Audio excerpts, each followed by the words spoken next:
Pride has been a hot-button topic in American political conversation and Western political conversation as well for quite a while. And almost every single year, something peculiar happens.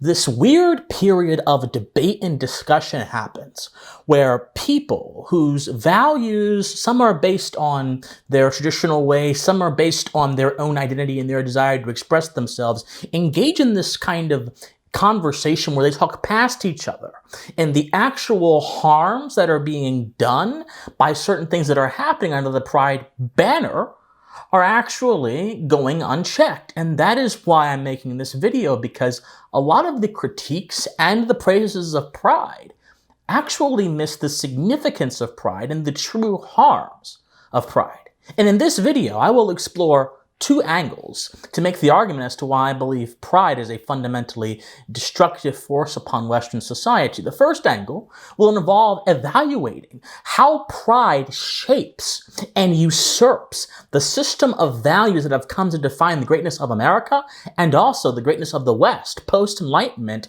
at large. And the second angle, which a collaborator, Thomas Dowling, who is a podcaster in his own right, and I would say a brilliant mind, he'll be talking about how Pride's very logic is not about, or never has been about, equality, equal rights.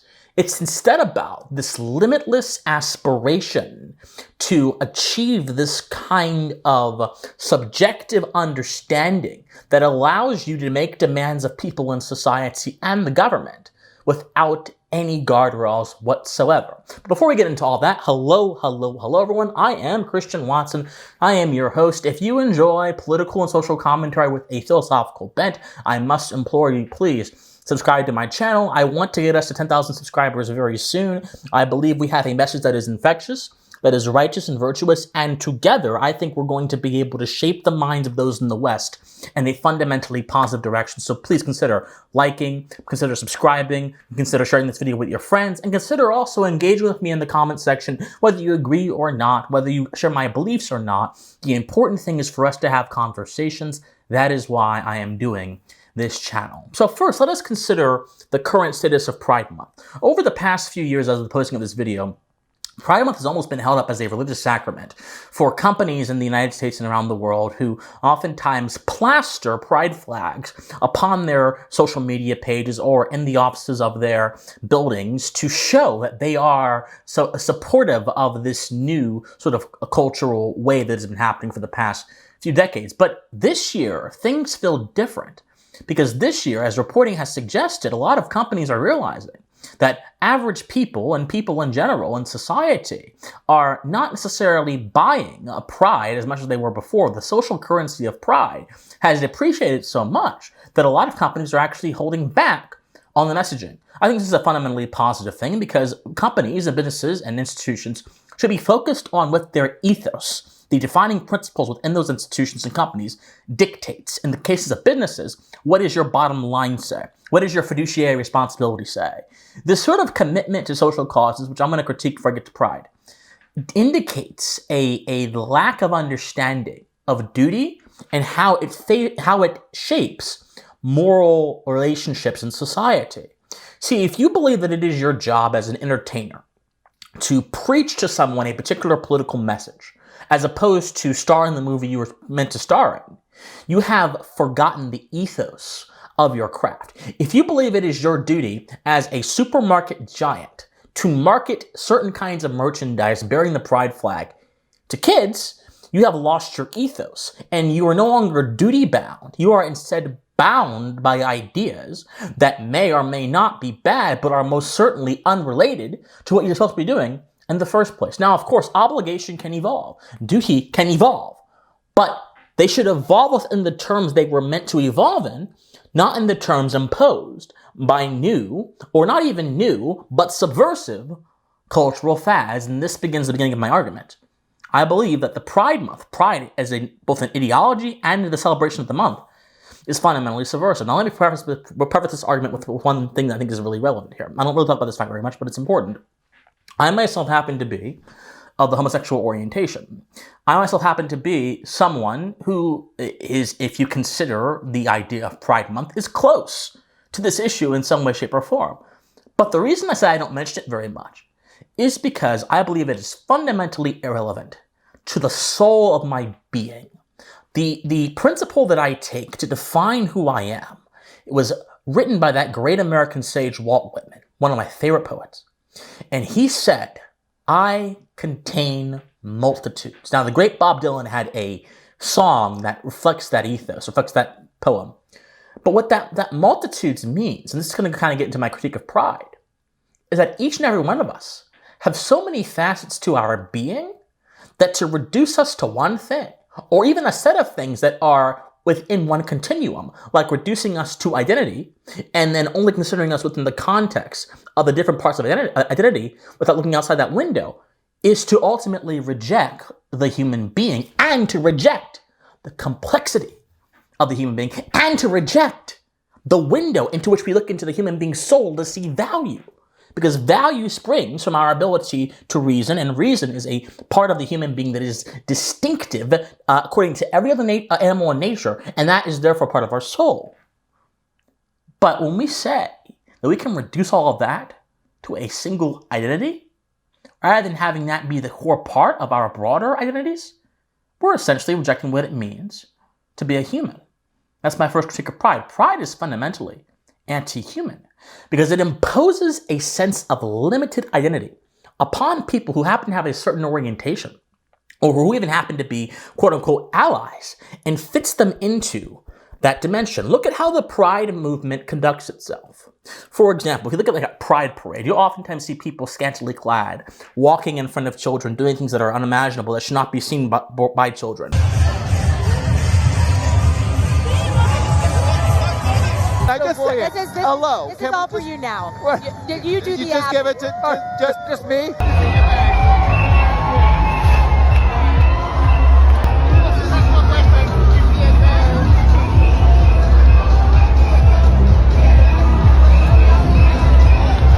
Or if not in front of children, doing things that are just sexually promiscuous and rather bizarre to be doing in public. Because the constraining principle of decency and decorum, both of which indicate that you have a society. Because without decency, without decorum, you no longer have a human society, you have a society full of ravenous animals. Without those two restraining principles, you are essentially unleashed from the obligation you have to your fellow man. Because pride is all about expression. How many pride ads and flyers and posters have you seen talk about the importance of being your authentic self, of being expressive? And Thomas will get into this a little bit more about how being yourself in this context is actually pretty destructive to your understanding of the world. But in general, being your authentic self is prided over being someone connected to principles that are beyond you. It is good to be your own individual. I am an individualist.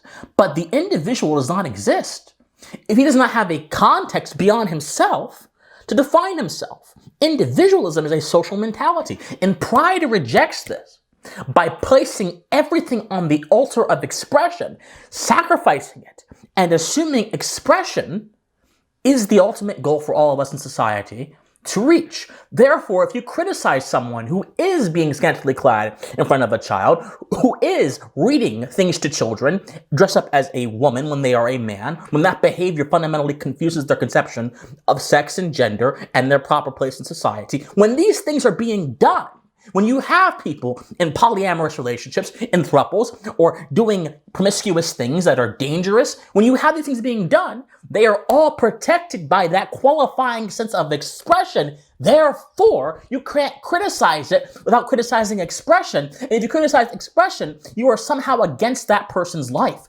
That is what pride has done. It has made identity and the expression thereof the essence of life. And it has defined people, especially those with certain orientations, in those terms. It is a limited and disgraceful perspective of the human being. But furthermore, the general issue with pride is that it usurps the hierarchy of values that exist in Western society. You see, it substitutes classically liberal premises for performance and a false sense of virtue. Let's talk about these two things separately. So the classically liberal project that came out of the Enlightenment, which was spearheaded by folks like John Locke and so on and so forth, posed this idea of human equality as the ethos and value that political systems and social systems have to respect in order to be morally justified before God, nature, whatever your highest value would be. If the principle of equality, which was a moral principle, which simply said that human beings are not defined by the caste we're born in, we're not defined by our familial bloodline, we are instead defined by our universal humanity. If that is enough, if that principle is enough, then you shouldn't need to have a movement that emphasizes one part of your humanity, because we are all seen in the same way on a moral level. But what pride does, pride ignores the principle of equality, which should be enough, and ties the human being back into this caste-based, status-based system, which puts them on a hierarchy which values their expression of a single part of themselves, overvaluing their whole humanity. Pride collapses the notion of values, which go beyond identity and go more into the spiritual realm insofar as they are abstract ideas that have to be manifest by us to be seen. You can't do charity without first being a charitable mind and then bringing charity into the world. Therefore, charity is abstract. It has to be anchored to reality. Pride collapses the notion of values into a more limited perspective and emphasizes the role that crude productive processes, sexuality plays in changing society and achieving a sense of flourishing. So within the context of pride, the flourishing comes from being expressive and then also performing that expression before everyone, even if it means to be in defiance of social norms, as the queer theorist would tell us. This is misleading because, again, it only provides you a very limited view of the human being, but it also gives you a false sense of virtue. Because now, instead of virtue being about chasing ideas beyond yourself, virtue has become solely this endless pursuit of hedonism, this endless pursuit of your own desires, therefore making the human being captured by his passions. And what distinguishes humans from animals? Our ability to rise above our passions. Pride suggests a kind of moral and personal ethic where the passions rule the human being and anything beyond that is not emphasized. That is why it is dangerous. And that is why it must be opposed. It's not merely subversive to the world we know beforehand. That's the point that many people like to make. It's subversive to the very foundations and the very hierarchies upon which the pursuit of truth and human flourishing rest. That is the fundamental issue with pride. And that is why I think that we need to rediscover this kind of way of talking about pride in order to deal with its effects. And not just to be disgusted at some of the results of this, the twerking in front of kids, the sexual promiscuity, the glorification of sexuality. Beyond those things, we have to understand this is more fundamental and cuts to the core of what it means to be human. Now, Mr. Dowling has a very important part of this to show all of you guys, and I look forward to you guys hearing it. And when he is done, I will come back and I'll wrap it up with a few thoughts. Go. So when ordinary people think of pride, what they often think they see with Pride Month, the progressive pride flag, and the increasingly explicit gestures that you see in the marches these days, is the idea of it's okay to be gay simply being extended to people who are now recognised under the LGBTQ umbrella. That, of course, includes transgender people, queer people, furries, God forbid, etc.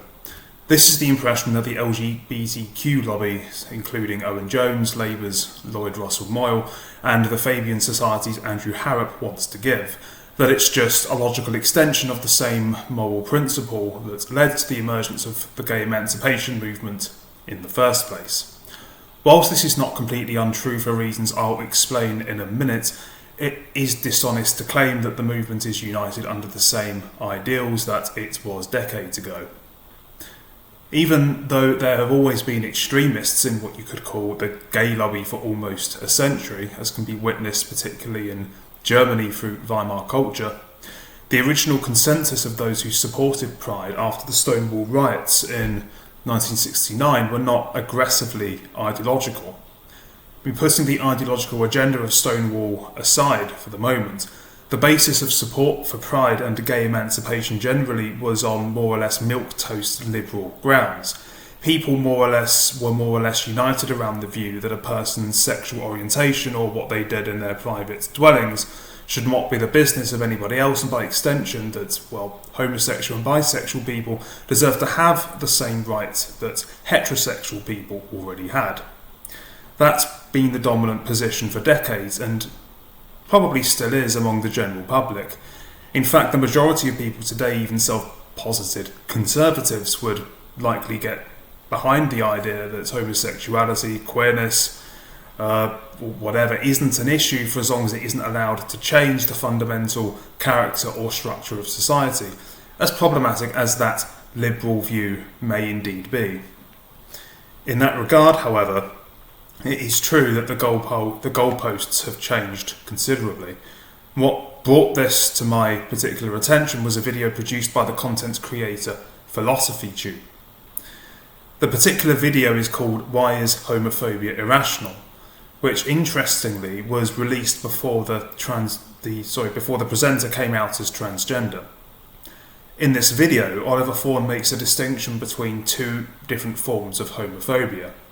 The first form is the version that the majority of people, including myself, would probably recognise as homophobia, such as when a person is explicitly and intentionally discriminated against, i.e. if they're denied a job on those grounds, or for example abused in the streets for coming across as a bit effeminate if they're a bloke, for example. I mean, almost everyone would agree that though both of those things are unfair and that the state should do something to try to prevent it. But the second version of homophobia presented in this video by PhilosophyTube, however, is the revealing one. It entails a person being accepting of another's life choices, but only insofar as they remain uninvolved and unaware in the activities. For Oliver, this is apparently homophobic because contained in the attitude lies a tacit assumption that someone does not wish to be in proximity of homosexuality or excessive levels of kink, which is unfair to the person who just wants to express themselves or be who they are. One could, of course, argue that the implicit identification of gayness with the notion of ubiquitous kink is itself homophobic, but that is, of course, a discussion for another time. Put simply, this distinction sums up the slow but unnoticed transition between what pride was generally recognised to be about and what it is now. It has evolved from being about leave us alone to accept us on whatever terms we wish to present ourselves, which practically necessitates society and governments being permanently and proactively involved in the affirmation of those self-posited marginalised groups. What the majority of people have never realised, however, despite the liberal consensus, is that this idea of limitless affirmation has been inscribed in the logic of pride from the very beginning, as we can see when turning to the group that inaugurated the pride movement in the first place, Stonewall themselves. As can be seen in their opening statement, Stonewall ultimately want a world where all LGBTQ plus people are free to be themselves and can live their lives to the full. Now, the atomistic and solipsistic phrase, be themselves, is what reveals the true nature of the agenda. As per the logic of genderqueer feminism, they basically believe that people as individuals are gendered souls who on principle should be allowed to express their true selves and pursue their desires without constraint. In their view, people who are not white, cis and heterosexual can never be truly free until the state and society at large is proactively involved in both protecting their right to act on these desires and dissolving the hegemony that oppressed them in the first place, and that is, to be sure, the cis-het white male hegemony, or cis. So what's truly frightening about this, as I argue in my article, What is the End of Pride?, is that there is logically no end to this strive towards liberation or absolute freedom, because the content of what should be allowed is entirely subjective and arbitrary.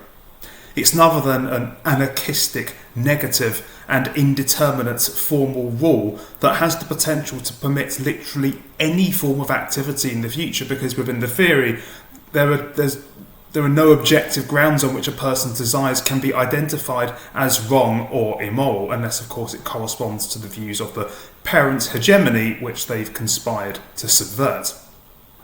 As such, it is, unfortunately, not an exaggeration or peddling a conspiracy theory to say that there is a serious risk of paedophilia advocacy groups hiding within the Pride movement as a means of normalising and eventually decriminalising something as vile as adult-child relations, though of course there are also reasons to believe that they have already done so. Just look at NAMBLA, for example. Anyway, this issue is something which, in my view, everyone needs to start talking about and taking more seriously at higher levels. And rather than just seeing pride and resistance to it as like a virtue signalling exercise, especially, when it won't just have the effect, policies that emerge from this ideology won't just have the effect of eliminating the concept of biological sex from legal processes, as the Gender Recognition Reform Bill in Scotland has done. It's a slippery slope towards rationalising everything that is insane. And that is so because this is an attack on logos and everything that we understand as objective truth. It is as simple as that. So for pragmatic reasons, rather than calling this like a radical outgrowth of intersectional feminism, which is something that most people don't understand because it's a very complex and convoluted philosophy, we should actually be calling it gender extremism. Because what these people are trying to do is bring about a world where people can identify as what they like and make the government a permanent guarantor of their delusion. Though, frighteningly, this needn't be limited to gender. It could be species or objects or whatever. It's got to stop, and more people need to research and know about the Pride movement. Well, that was absolutely amazing. I think the history and the context is absolutely good. The idea, one thing I want to close off here on, the idea of performance is very significant because the most developed philosophy on this idea of performance, which is very integral to what pride is Judith Butler.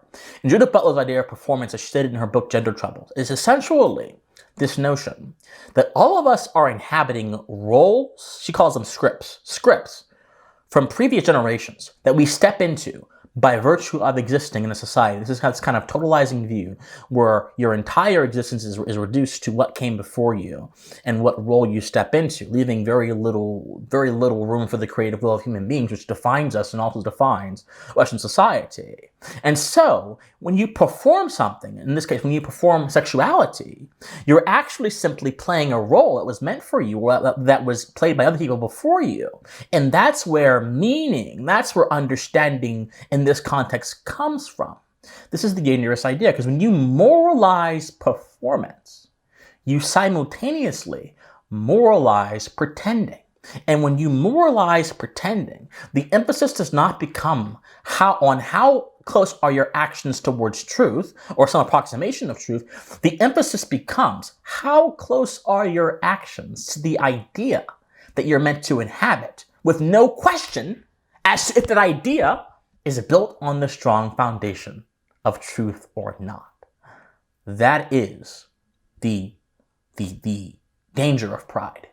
And that is why I believe every person, whether they're gay, straight, or whatever, should reject pride and instead embrace humility and recognize that in the vastness of the world, we are really small. We're small, but we're important in our own ways. And those ways will not be found in who you sleep with. Those ways will be found in what you do with the limited amount of time you have on this earth.